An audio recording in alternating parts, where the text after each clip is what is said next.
তুমি কি জানো, ছোট কিসামিস আর মিষ্টি খেজুর এই দুইটা জিনিস তোমার শরীরের জন্য কতটা পাওয়ারফুল? কিশমিশ ছোট হলেও কাজ কিন্তু বড়।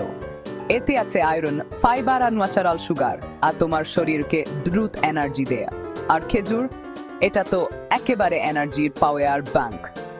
এতে আছে পটাশিয়াম, ম্যাগনেসিয়াম আর ভিটামিন, আর তোমার শরীরকে রাখে ফিট আর স্ট্রেংথ।